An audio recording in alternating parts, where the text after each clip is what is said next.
Have you been trying to meditate or understand what this whole thing about meditation is and perhaps struggling? Well, I believe that through the words of Alan Watts, you might find the answer to what you're looking for. His approach of doing and non doing might be what you need to hear. And in that, you might find a way that you can be relaxed, accept that it is what it is, and flow with it. And before you know it, not only will you be meditating when you sit, you'll be meditating as you live. Hi, I'm Daisy. Welcome to my channel. We've started on this book and it's actually titled Still the Mind, An Introduction to Meditation by Alan Watts. We are heading into the philosophy of meditation, which is the next chapter. If you've missed the previous ones, please just relax. It's all about being chillaxed, okay? No rush here. There is no beginning, no end. You could stay right here, finish listening to this, and then when we're done here, go into my playlist and grab the other previous chapters. Without any further delay, let's get right into it. Thank you again for joining me. Part 2, the essential process of meditation.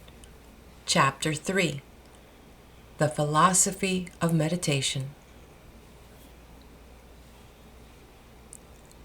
I am by nature a person who has the fundamental feeling that existence is extremely odd. Other people apparently think that existence is quite even, that is to say, ordinary, and not to be questioned. But I have always had, in the bottom of my heart, the sense that it is very strange indeed that I am here at all. The feeling of I gives me what I can only describe as a funny feeling, and I do not take it for granted.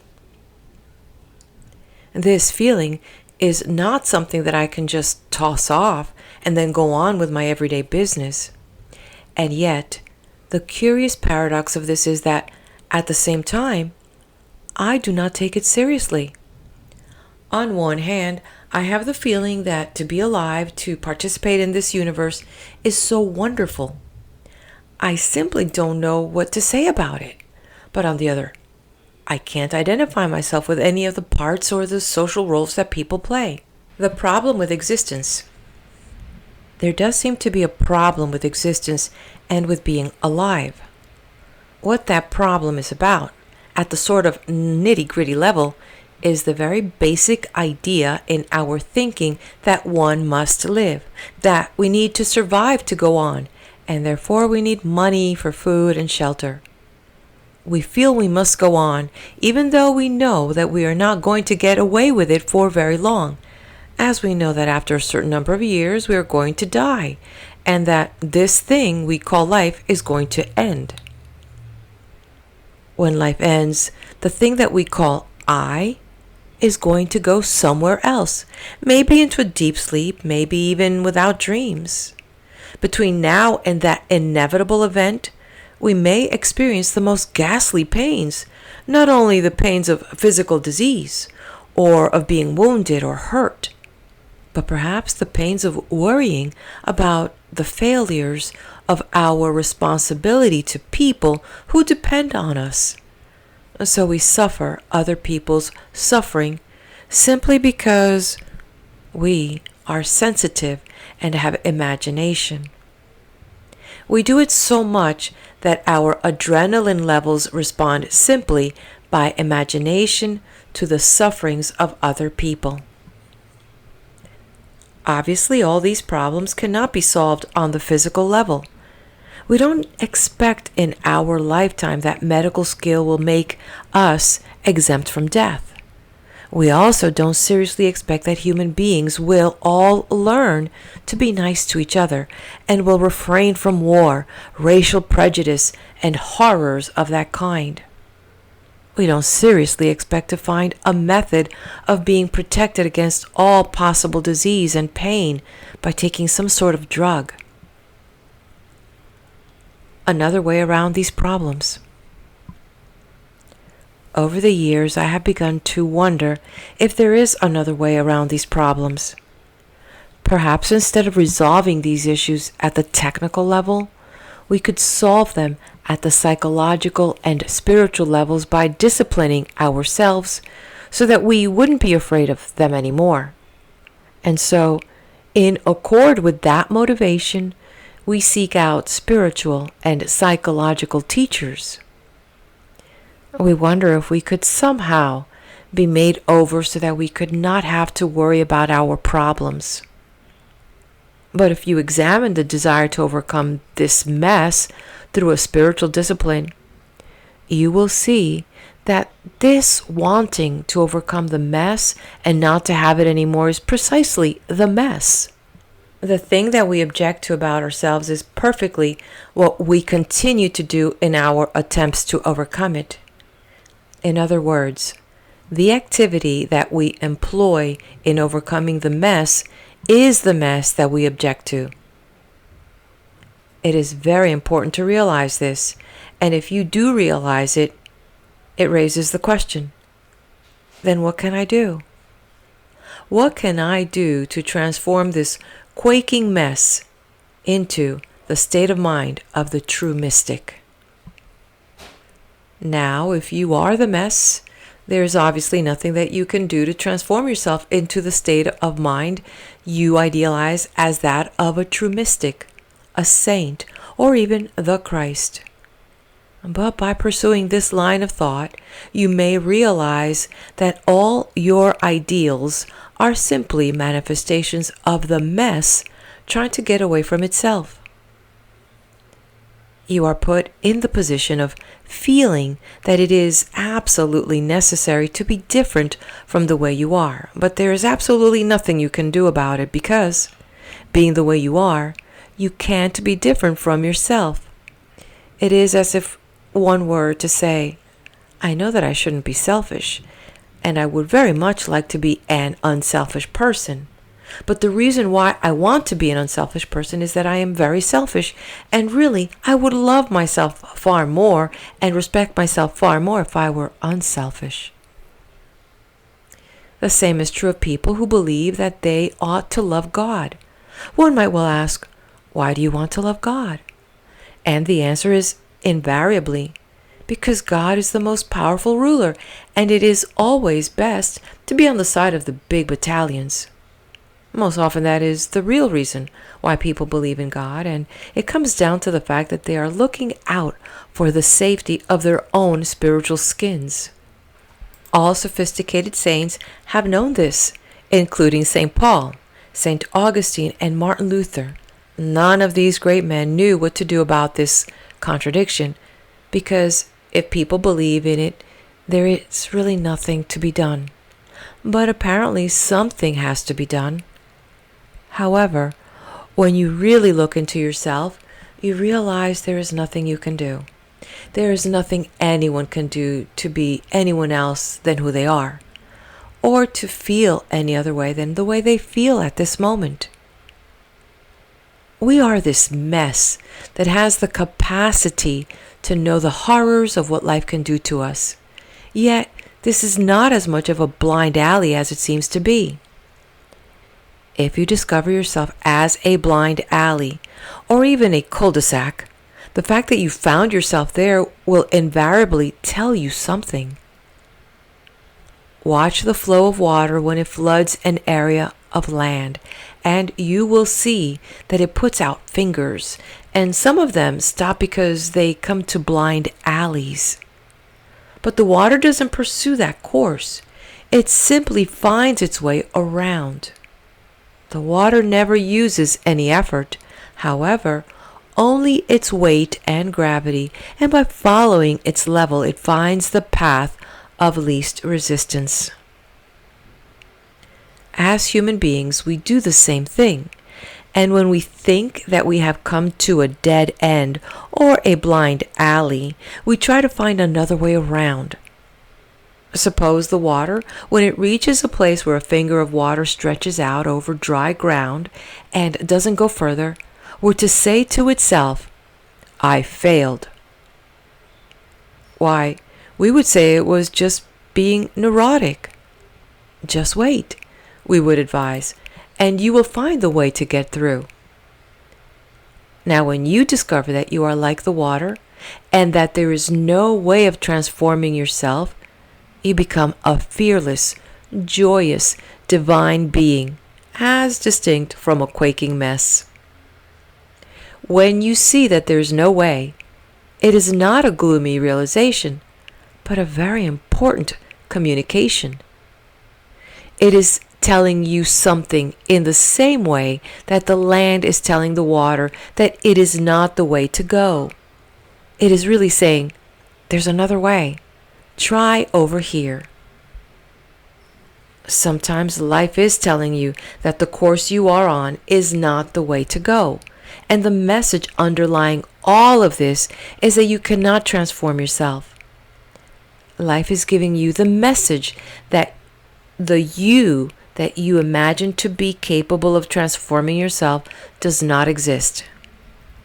In other words, as an ego, I am separate from my emotions, my thoughts, my feelings, my experiences. So the one who is supposed to be in control of them cannot control them because it isn't there. And as soon as you understand that, things will be vastly improved. What do you mean by the word I? Now we can go into this and ask, what do you mean by the word I? We are going to try some experiments on a number of different levels. First, on the ordinary way. What do you mean by the word I? I, myself, your personality, your ego. What is it? First of all, it is your image of yourself, and it is composed of what people have told you about yourself. Who you are is based upon how others have reacted to you and what sort of impression they have given you of the kind of person you are. Your education plays into the process as well. And out of all this, an ego emerges that is conceptual expression of who you think you are. The style of life you then live is a reflection of this image. But remember, it is an image, just an idea. It is your thoughts about yourself, but in fact, you're not this at all. Your total physical organism, your psychological organism, and forces beyond that are all you. Because an organism doesn't exist as an isolated entity, any more than a flower exists without a stalk, without roots, without earth, without the environment. In the same way, although we are not stalked to the ground, we are nevertheless inseparable from the world around us and from a huge social context of parents, siblings, and people who know us and work with us. It is simply impossible to cut ourselves off from either our social environment or our natural environment. We are all that, and there's no clear way of drawing the boundary between this organism and everything that surrounds it. And yet, the image of ourselves that we have does not include all those relationships. Our idea of our personality and of ourselves includes no information whatsoever about the hypothalamus or even the brain stem, the pineal gland, the way we breathe, how our blood circulates, how we manage to form a sentence, how we manage to be conscious, or even how we open and close our hands. The information contained in your image of yourself says nothing about any of this. Therefore, it is obviously an extremely inadequate image, but nonetheless, we do think that the image of self refers to something because we have the very strong impression that I exist. And we think that this impression isn't just an idea. It is really substantially there, right in the middle of us. And what is it? What do you actually sense? When you are sitting on the floor, you feel the floor is there and is real and hard. What is the you sitting on the floor? And what do you have the sensation of when you know that it's you right here? What is it? But first of all, let's ask, in what part of your body do you feel yourself? The real I exists. We can explore this question very deeply, and maybe you want to think about it for a moment before I suggest a preliminary and superficial answer.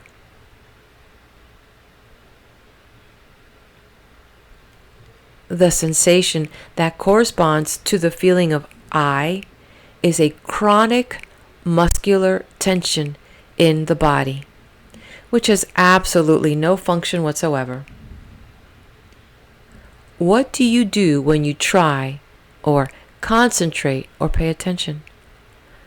When I was a little boy in school, I sat next to another boy who had great difficulty in reading. And as he worked over the textbook with its perfectly piffling information, he groaned and grunted as he read, trying to get the sounds out, as if he were heaving enormous weights with his muscles. The teacher was vaguely impressed that he was trying, and although he seemed to be making a tremendous effort, all of his training had absolutely nothing to do with getting anything done. Tying yourself up into a knot has absolutely nothing to do with the way your mind works. If you try very hard and look very intensely, perhaps you will tighten the muscles around your temples and maybe clench your jaw a bit. But if it does anything, it will just make your vision blurry. If you want to see something clearly, you relax. And instead of making an effort, you simply trust your eyes and your nervous system to do their job. The other night I was writing and I completely forgot somebody's name, but I knew that eventually my memory would produce it. I just sat for a while and said to my memory, "You know very well who this person is. Please give me the answer." And there it was. Because that's the way nerves work. They don't work by forcing themselves.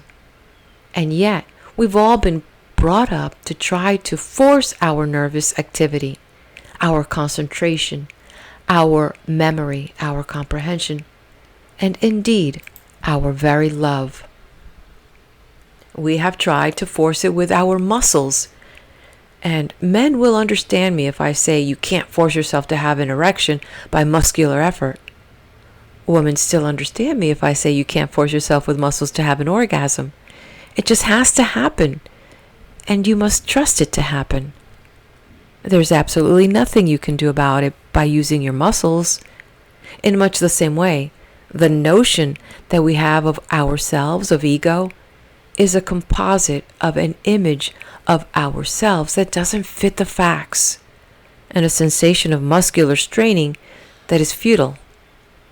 When you come down to it and take a closer look, what you conceive to be yourself is the marriage of an illusion and futility. We are no less than the universe. Well, what are we if we aren't who we think we are? When you take a scientific point of view, your organism is inseparable from its environment. And so you really are the organism environment. In other words, you are no less than the universe, and each one of you is the universe expressed in the particular place that you feel is here and now. You are an aperture through which the universe is looking at itself and exploring itself. When you feel that you are a lonely, put upon, isolated little stranger confronting all this, you're under the influence of an illusory feeling, because the truth is quite the reverse. You are the whole works, all that there is, and always was, and always has been, and always will be. But just as my whole body has a little nerve and centered here, which is exploring and which contributes to the sense of touch, you are just a little nerve end for everything that is going on. And just as the eyes serve the whole body, you serve the entire universe. You are a function of all that is.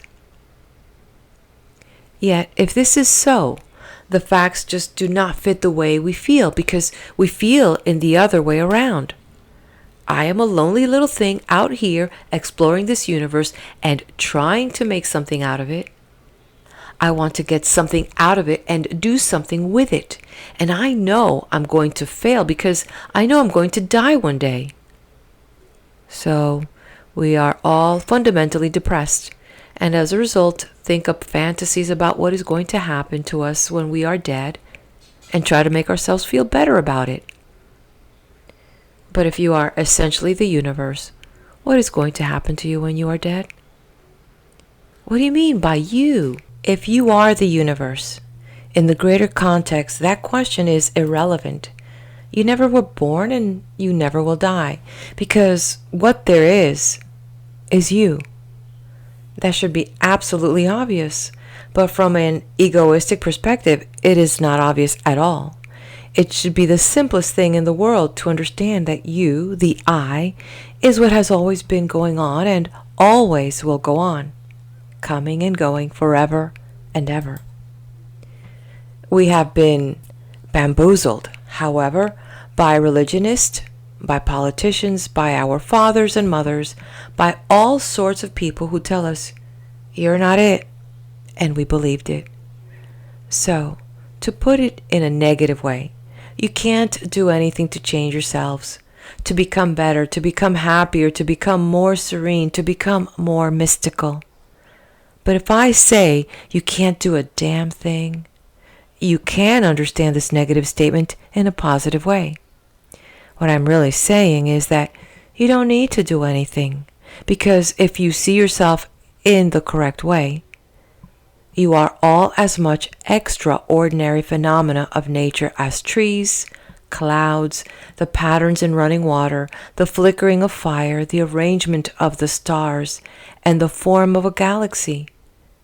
You are all just like that, and there's nothing wrong with you at all. An element of doubt. You may have an element of doubt in you, however. We all object to ourselves in various ways, and in a sense, there is nothing wrong with that either, because that is part of the flow of what is going on. That is part of nature and a part of what we do. To deliver you from the sense of guilt, I am going to teach you that you needn't feel guilty because you feel guilty. They taught you as a child to feel guilty, and you feel guilty. That's no surprise. If somebody comes along and says you shouldn't, that is not the point. I am not going to say that you shouldn't, but I say that if you do, don't worry about it. And if you want to say, "But I can't help worrying about it," I am going to say, "Okay, go ahead and worry about it."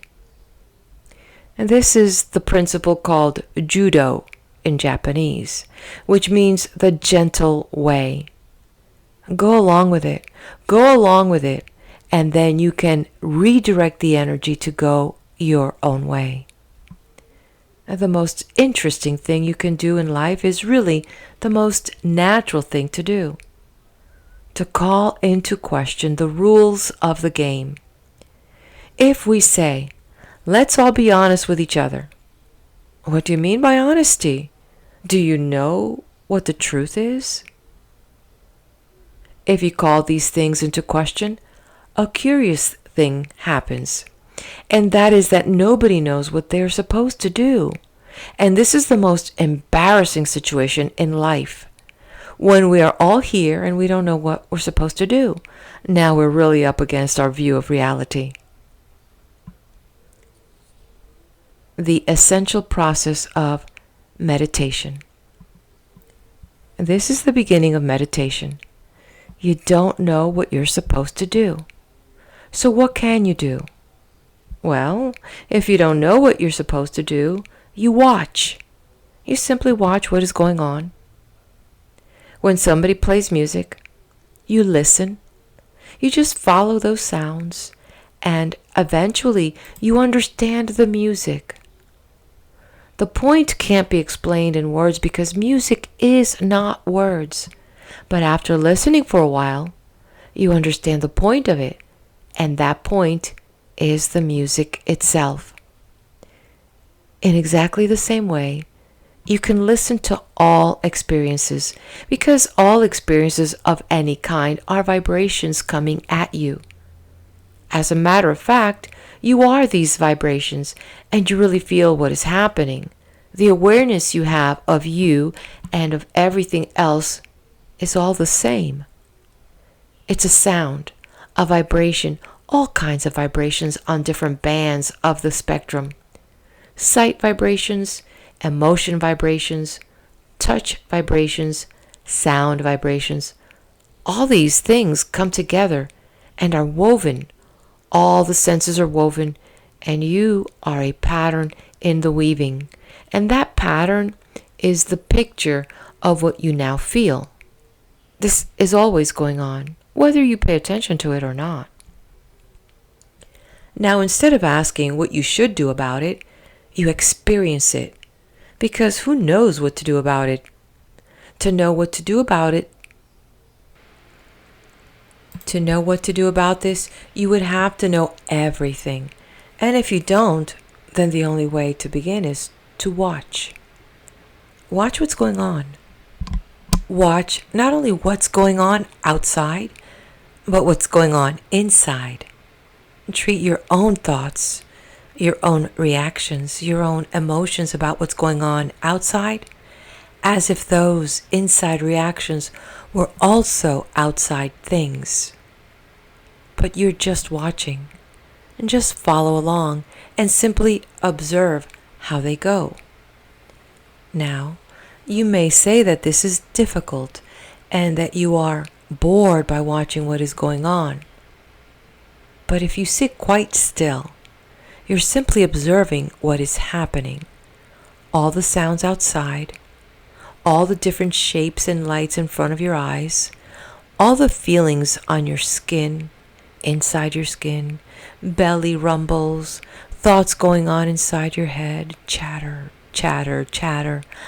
I ought to be writing a letter to so-and-so. I should have done this. All this bilge is going on, but you just watch it. You say to yourself, but this is boring. Now watch that too. What kind of a funny feeling is it that makes you say it's boring? Where is it? Where do you feel it? I should be doing something else instead.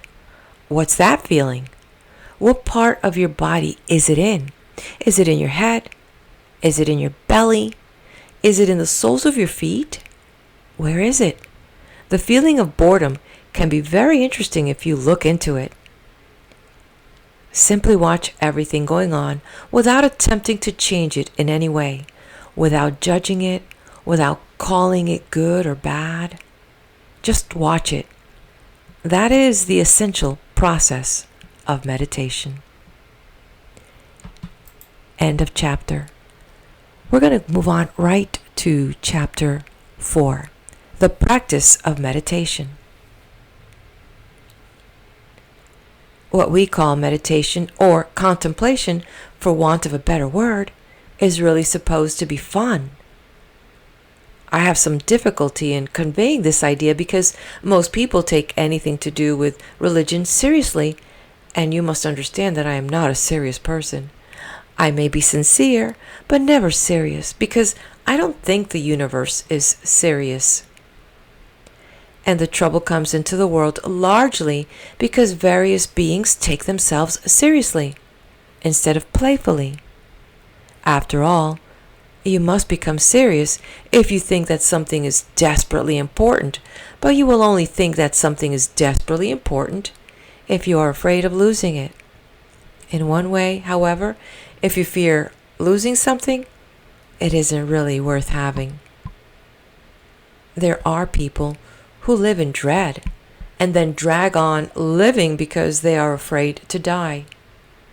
They will probably teach their children to do the same, and their children will in turn teach their own children to live that way, and so it goes on and on. But let me ask you, if you were God, would you be serious? Would you want people to treat you as if you were serious? Would you want to be prayed to? Think of all the awful things that people say in their prayers. Would you want to listen to that all the time? Would you encourage it? No, not if you were God. In the same way, meditation is different from sort of things that people are supposed to take seriously. It doesn't have any purpose.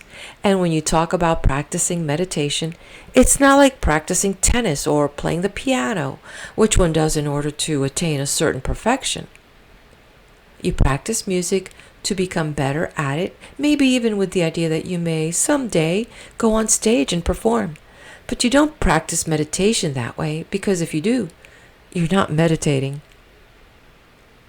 The practice of meditation.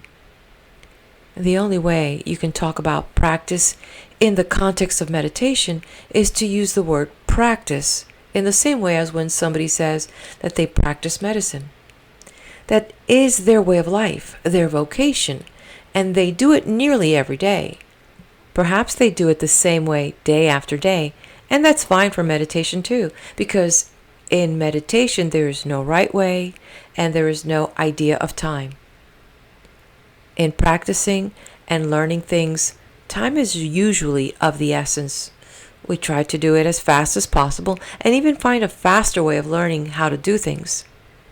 In meditation, a faster way of learning is of no importance whatever, because one's focus is always on the present.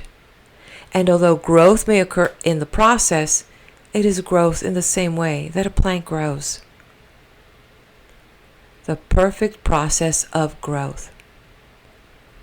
Once upon a time in China, there was a farming family, and they were having dinner. The oldest son came in late, and they asked him, "Why are you late for dinner?" "Oh," he said, "I've been helping the wheat to grow." They came out the next morning, and all the wheat was dead. It turned out that the son had pulled each stalk up a little bit to help it grow. The point is that growth always occurs in a being as it does in a plant, and it is perfect at every step. No progress is involved in the transformation of an acorn into an oak, because the acorn is a perfect acorn, and the sapling is a perfect sapling, and the big oak tree is a perfect oak, which again produces perfect acorns. At every stage, perfection is there, and it cannot be otherwise. Practicing meditation is exactly the same. We should not talk about beginners as distinct from experts, and we should develop, if we can, a new vocabulary, because it is very difficult in the context of our competitive world to speak about things like this, to bring across the idea of doing something that is not acquisitive, something you are not going to get anything out of, is difficult. And it's even more difficult when there is no one to get anything. When you understand the art of contemplation, there is no experiencer separate from experience, and there is no one to get anything out of life, or therefore to get anything from meditation. Reversed effort. We have a principle here of reversed effort, something to understand as a background to anything said about techniques, because whenever we talk about techniques, we seem to be talking about the competitive and about mastery. The idea of mastery of technique is very important if you play a musical instrument, because technique is the key in the making of a satisfactory sound. But if you force the learning of technique or force the performance of it, everyone will hear it, and you will hear the forcing yourself. To be musical You have to address yourself to the playing of an instrument without hurrying and without forcing anything. You will find there is a point then where the instrument seems to play itself. And when you get the peculiar feeling that the sound coming out of a flute or a violin string is happening of itself, then you are playing the instrument properly. It's the same when you sing. There comes a point when your voice takes over. This is the difference between perspiration and inspiration. You may say, as Christians do, that the act of worship is inspired by the Holy Spirit. When monks are chanting, they believe that the Holy Spirit is chanting through them, and they are flutes for the Holy Spirit. This is a very precise and particular phenomenon, because there is a way of resonating the breath and of harmonizing sound so that it comes of itself and you don't do it. We attribute that way of producing sound to the Holy Spirit, but it is based on breath. Watching breath. Breath is a curious operation because it can be experienced as both a voluntary doing and an involuntary happening. You can do a breathing exercise and feel that I am breathing in just the same way as you can feel I am walking. Yet, on the other hand, you breathe all the time when you are not thinking about it, and in that way, it is involuntary. You must breathe. And so it is the faculty through which we can realize the unity of the voluntary and involuntary systems. In Buddhism, this is called mindfulness of the breath, or watching breath. And watching breath is fundamental in meditation because, like sound, it is easy to see the happening in it, as distinct from what we thought of as the doing of it. Breath happens, but the curious thing is that you can get with the breath, and in getting with it, extraordinary things can happen. Anyone who swims knows this, and anyone who sings knows that breathing is important. In archery, in athletic discipline, the alignment of body and breath is critical. The synchronization of what you are doing with your breathing is the whole art. But powerful breath is not accomplished through muscle power. It is accomplished by gravity, by weight. A meditation exercise. I would like you to sit upright, either in a comfortable chair or on the floor on a cushion or pillow. The reason for sitting straight is so the part of your body in which the breathing is occurring is unencumbered. Also, when you sit upright on the floor, you are slightly uncomfortable and you won't go to sleep, because in any peaceful and quiet state of mind, it is very easy to go to sleep. Now in this position, simply become aware of your breathing without trying to do anything about it at all. Let it happen and watch it. At the same time, let your ears hear whatever they want to hear. In other words, let them hear in the same way you are letting your lungs breathe.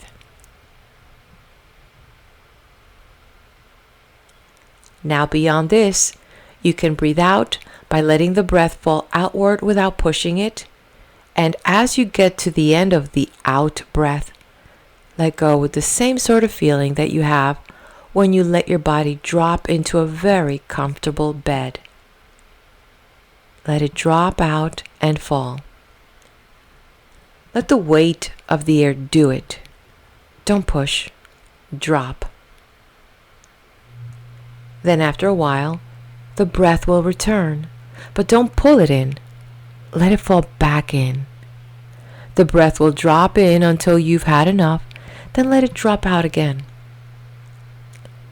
It's a good idea in this exercise to breathe in through the nostrils and out through the lips, allowing there to be a slight sensation of moving air on your lips so that you know you are breathing. Never force anything, just have the feeling of going this way and that way by virtue of weight and of gravity. Adding sound. Then, if you wish, as you let the breath fall outward, you can simply float a sound on it. First, you can just do this mentally.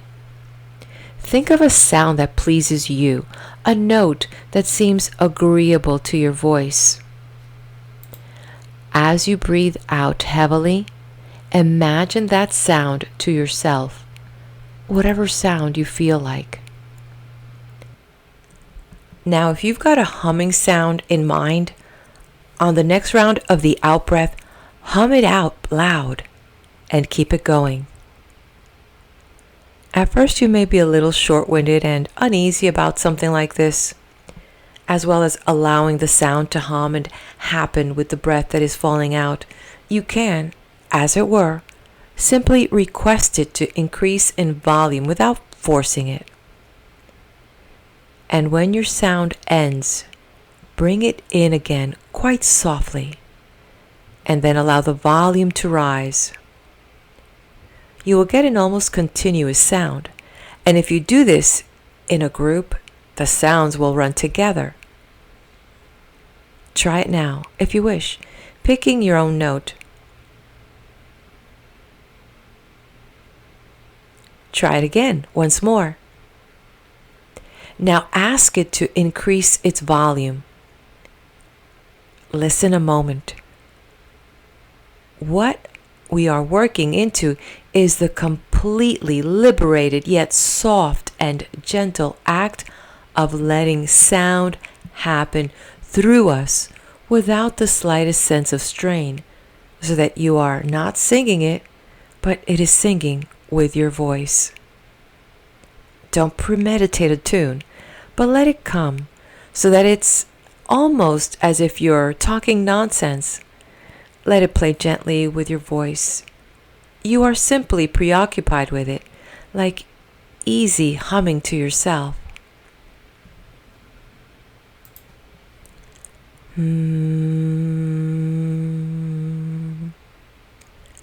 Or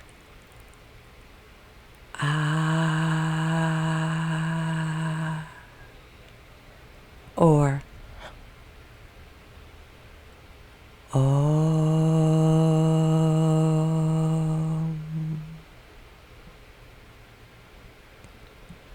When you are thus absorbed in sound, where are you? You are in a state of consciousness that is, even at first, at least a primitive form of samadhi. That is to say, we are happily absorbed in what we're doing, and we have forgotten about ourselves. You can't very well do that and still worry or think about anything serious. Notice that there is a special way of doing it.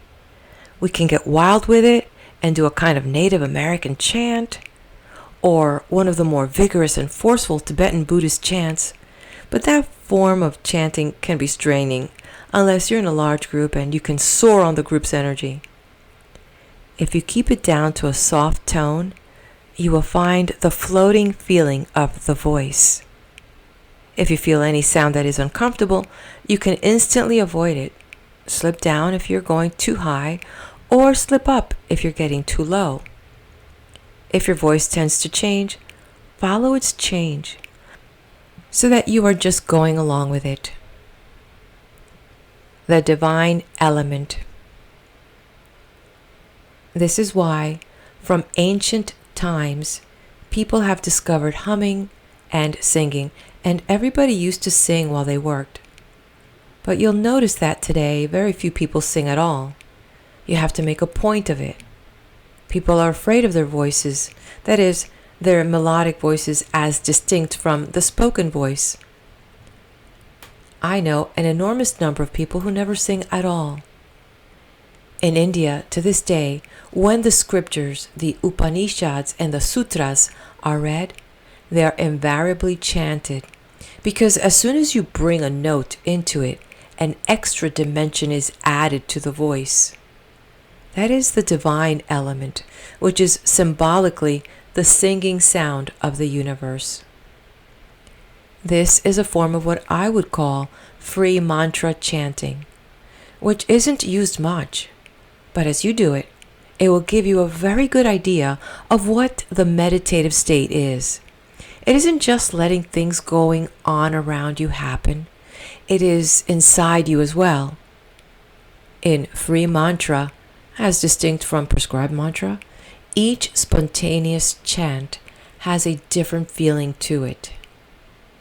The Tibetan monks go down to an extraordinarily deep sound. They go as deep as one can get. There's a reason for this, but it is very difficult to explain because you have to do it to understand it. But when you get as deep down into sound as you can go, you're going to an extreme of the vibration, and you feel naturally that what is deep is part of the underpinnings, the foundation. When monks go into that deep sound, they are literally exploring the depths of sound, going into it deeply. They will get down somewhere on an Om and take it to what feels like the center of the earth. When you try the meditation we have just been through with sound, you might sometimes find that you hear your voice go wrong, but you always get a sensuous feeling of the breath. And of course, it is very enjoyable to breathe. You will find this enjoyment will help in the quality of the sound you produce. Although we have to get away from some of our musical prejudices when we do this. You can make up your own nonsensical mantras, and there are lots of traditional mantras as well. But to make one up, just absorb yourself in a vibration that gets you going, and then play with it.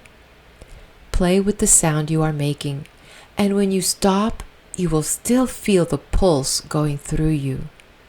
These sounds are easy to run along with.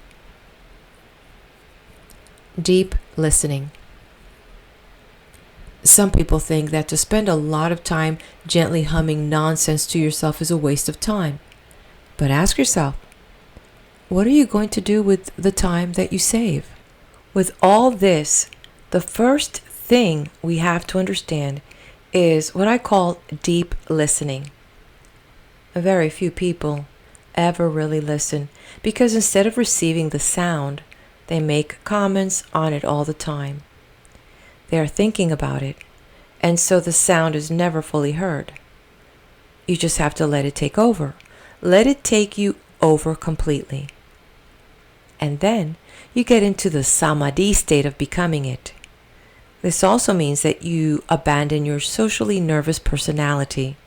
One of the reasons why people don't sing is that they hear so many masters performing on records that they are ashamed of their own voices.